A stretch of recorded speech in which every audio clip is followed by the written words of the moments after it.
Agric media, all African countries employ at least about 75% to 85%, depending on which country it is, of the population. Now, so Akoye say, say year on year, no, due to some, interesting budgets in tea, it's been a subsequent government own for money and core agriculture. I think even the year 2003, there was a declaration from the Maputo Declaration. Declaration, yes.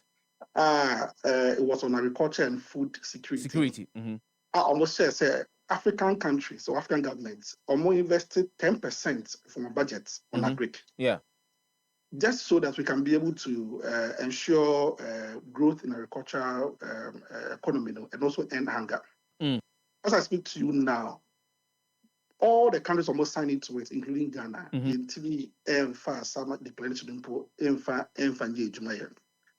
I think this year contribution to agric is just about 2 to 3% of the entire budgets.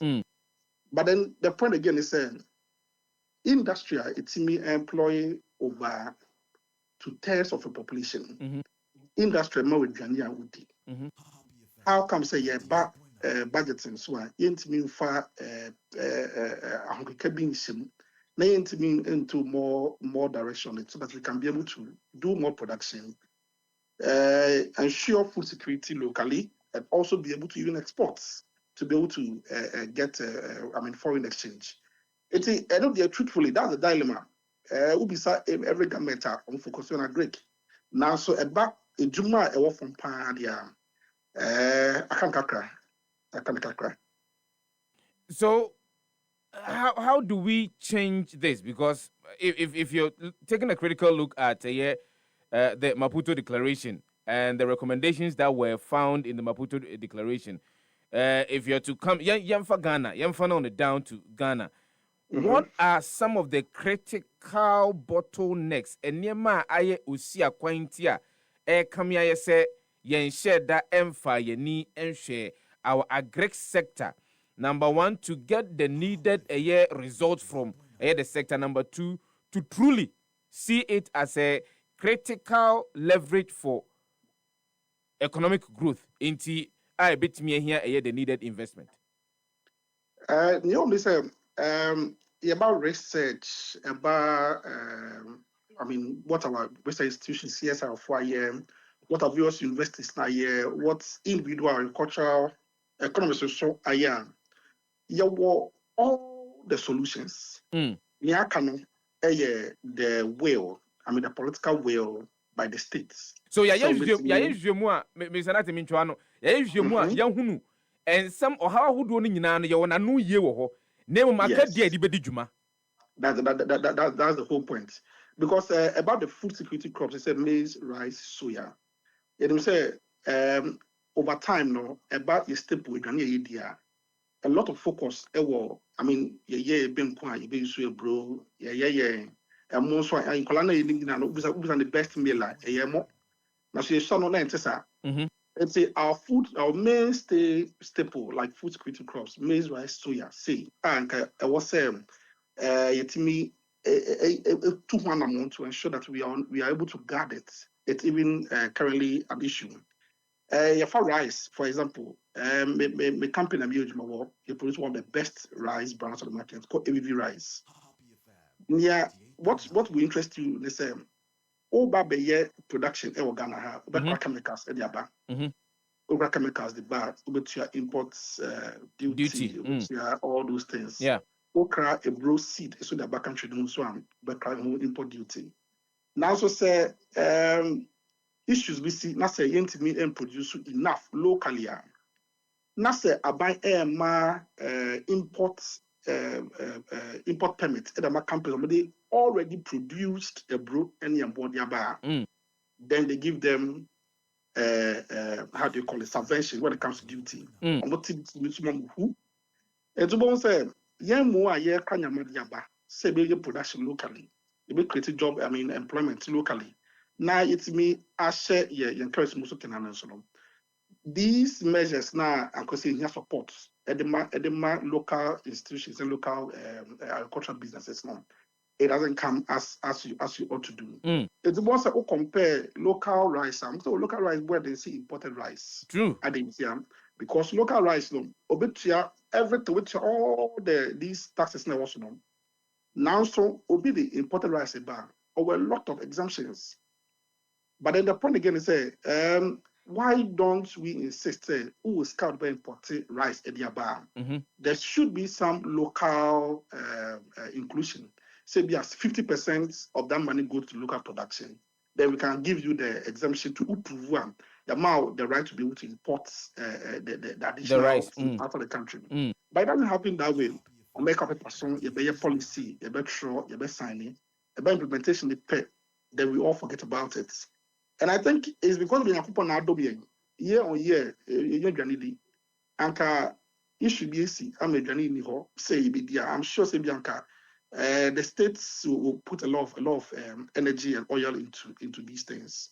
So then there was to ask a question briefly. I was saying we should walk the talk. We should walk the talk and then say we appreciate say for every crop to survive, we start with seed. When it comes to seed production, can there be specific government intervention stating any institution that goes to seed production, which is more like the life of the entire food crop, the life of the entire plant? You are having this tax exemption. You intend to employ this number of youth into agric. There is this kind of support at your then you can be able to benefit from it. It will push a lot of companies to go into it. Now, running agricultural business in Ghana, it is way more difficult than doing importation. And so only the love and the passion for it, you will choose to hold on to your money and just import. How difficult is it? How difficult is it running an agribusiness entity in Ghana? How difficult is it? It's difficult. When you bring in machines, you pay duty, but then people bring in machines for other things like mining and the rest, they get tax exemption. But when you bring in machines for agric, there was some duty on the year, but you still pay a bigger chunk of the money. The process you go through to even get it, to get that tax exemption in Grand Podom, and can clear what better because when we know now the mortgage machines the mortgage so you'll be pushed to just go ahead and clear all those things. I think there's just no deliberate policy to support entrepreneurs or those entrepreneurs who want to agri business. I think basically that's the entire issue. And this is resulting from the fact that over a period of time, whether yes. Yeah, but by dint of grace of God, I think year on year, I mean, my farmer support. That's year on year, maybe I need to be but you bidding. What am I saying? So, maybe I open where mubiato, open biato, but ne born a washroom. And I think that manner I was seeing the farmers that I can see it maybe one we are quite like about it. And I think but then Obubeka say it's not all the time that your luck will shine on your side. Should it get to a point when that luck diminishes, then we might be in a state of emergency. So now, you know all these signs. Some few days ago, onion farmers were complaining, said they are not getting buyers. But then we, as in the Ministry of Food and Agriculture, a catch form war form, who have known and predicted, say, okay, number of farmers free in the onion, who project here, but who they do they be now. Your currency so in a obviously, it will be cheaper for someone to go to the Sahel regions and buy onion than to buy locally. What are the measures that you put in place? Burkina Faso, when they started focusing on processing their tomatoes, they blocked the border. They prevented tomatoes from coming to the neighboring countries. True. Why can't we take such measures to say, essentially, your onion farmers have more onions or media ebusunum? we will block the borders and insist on traders buying from our local farmers. These are all some of them, the low-hanging fruit governments and agencies can be able to take upon them and do. And as I mentioned, OPA just check. You won't say where a foot year on year is being given. Just that we just lack the political will to be able to push it. And that's what I want to understand. I mean, the rationale behind not having a political will to do something that obviously we know. Say bit me the instance, papa, the abre or mine. No, is it Buapaya and answer trimodine? And it's difficult to say. Once energy like this, issues or why do so better. Observe complaining. Yes. Say a health ministry. I mean, doctors will go on strike. Nurses will go on strike. They'll be complaining. But then I think when it happens to Agrika, nyama born a bekosho. A kosho, oya den a come do unti. Obe me when you to be ready. And now obe reduce the intake of the plants. And I say obe pay a substitute to what you do. And I say we don't that there has not been that trigger for that clarion call to happen. Well, but we don't want to get there because our population is increasing. Research has shown we are increasing about 2.4% year on year. Yeah. In just about some 10 years to come, we may be having a double of our population. True. I agree on who say what then will be the end results? Unlike when there is no food, there will be more dire national issues because we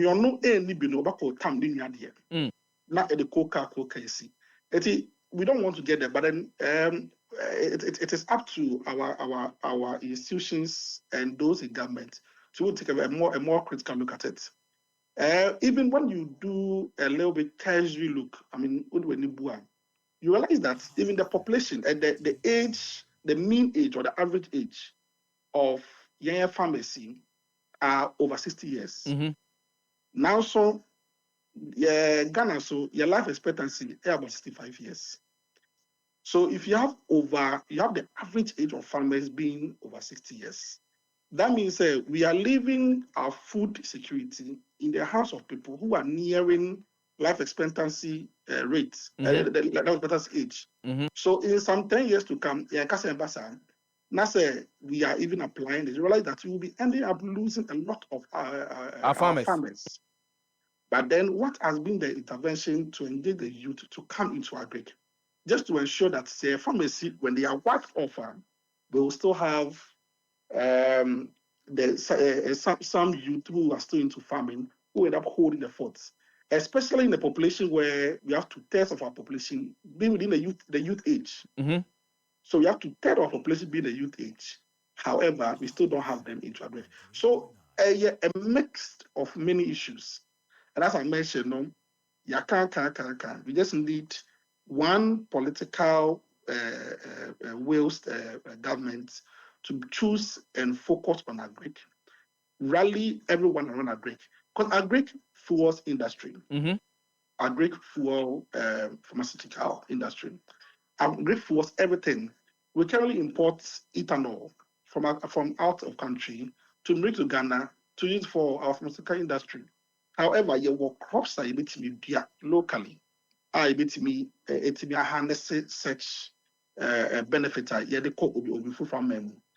So it's difficult, but then the credit the assets is just the fact that there's a lack of political will for us to push agric at the forefront or the front burner of all discussions.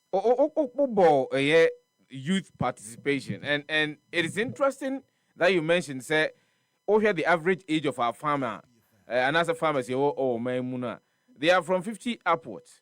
There was a study that was conducted by Peter Asare-Nneoma, and I think it was published in the Information Streamer, on Information Streamer.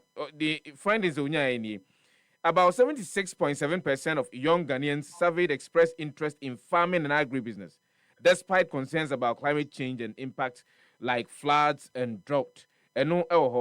There is a Haifa international report, and we 2021.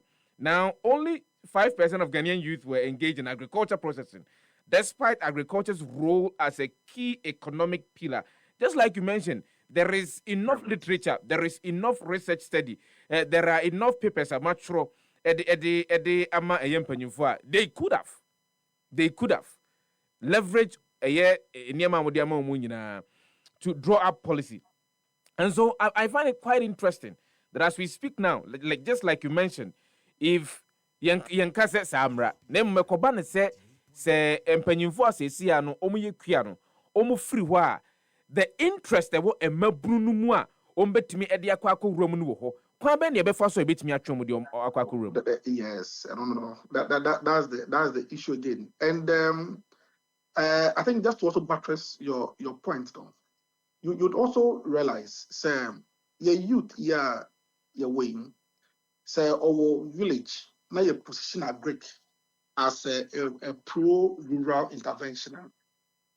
I mean, farming community, we say never benefited from anything, or no papa and benefiting. And that's a push at the urban centers.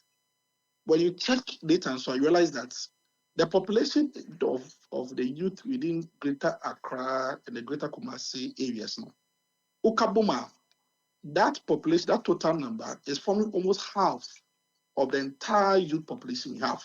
Mm-hmm. That means that we have a lot of the youth who have moved to urban centers. So there's a need for us to reimagine agriculture.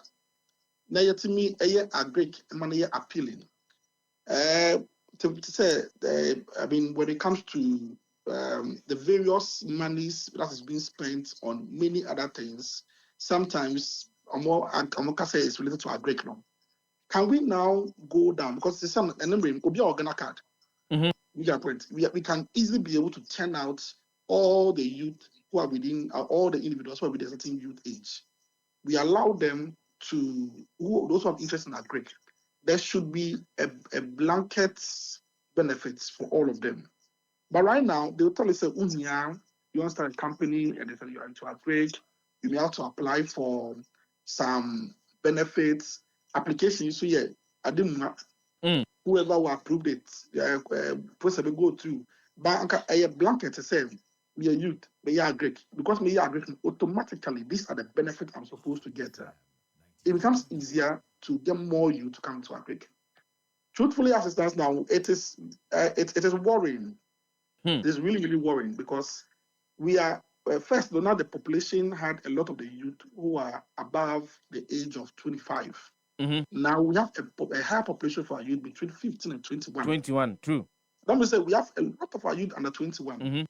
So it would get to a point where we'll be having we already have a youthful population, but we'll get to a point where we have a massively more youthful population. What interventions are there? It's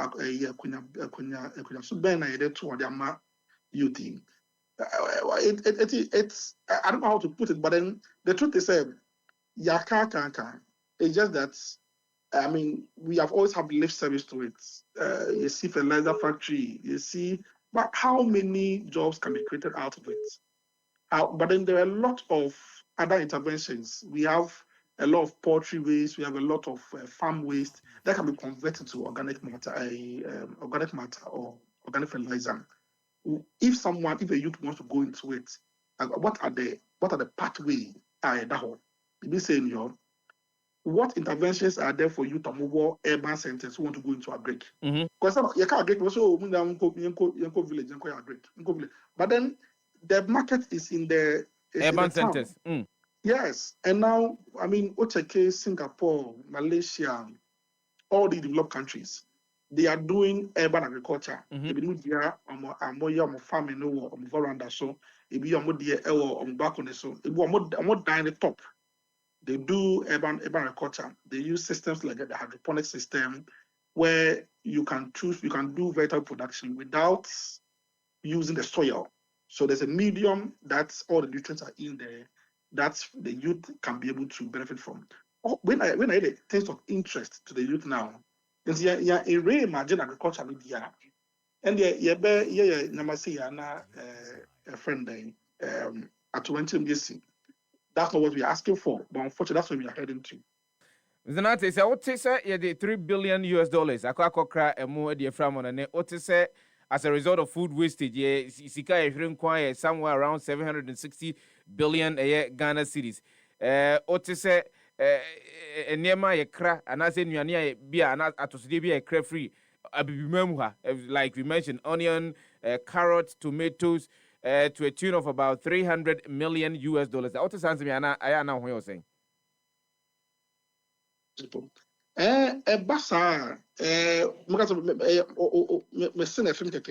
Because these are monies that can be we can more like change the recipient angle to make the recipient to be Ghanaians.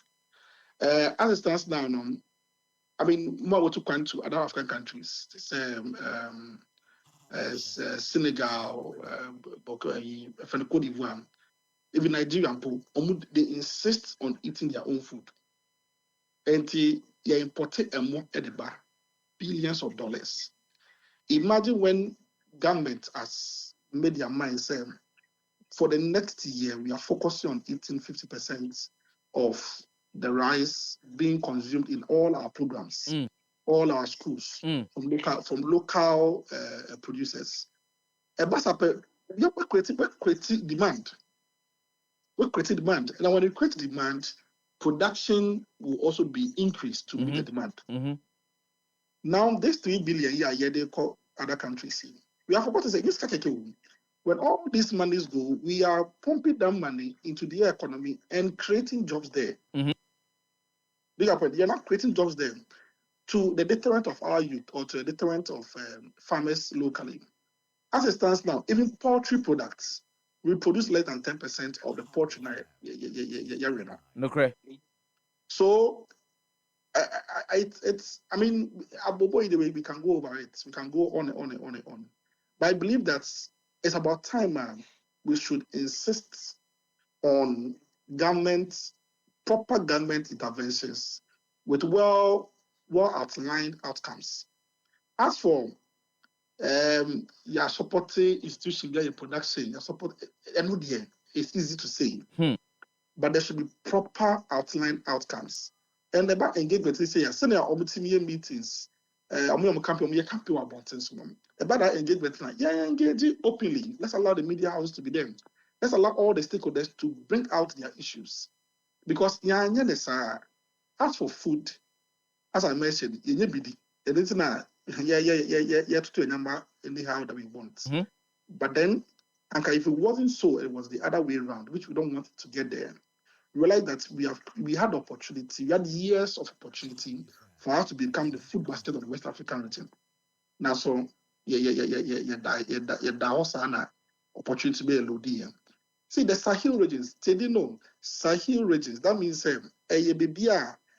deserts and as a desertification across. They are producing onions, tomato for us. So we are importing millions of dollars week on week from these countries. When they close their borders, sell more for tomato, the tomato price are cautious. No correct. But imagine government now all tomatoes that we consume for all our school feeding program, all these interventions that you're telling now, you are buying from smallholder farmers. That's a demand that has been created. And government is the biggest spender when it comes to expenditure in the country. That one decision again will create a demand for farmers to expand their farms, farmers to expand the production they are doing. Those who are not farming to now start farming again. So it's unfortunate, but this is where we find ourselves. It's insightful having a conversation with you. Your perspectives are rich, and I wish that one of these days we can have a longer conversation on our agricultural sector. But final question, and this one is the agricultural sector lucrative? It is so. It is the only sector or the ones the Asian man you can be able to get at least 3 cedi back. It is very, very lucrative. And I say so because I mean, okay, Africa as a whole is presumed, say, by the year 2030, with a few years away, we have doubled our population. Now, whenever you double population, one thing is standard. We will all have to eat.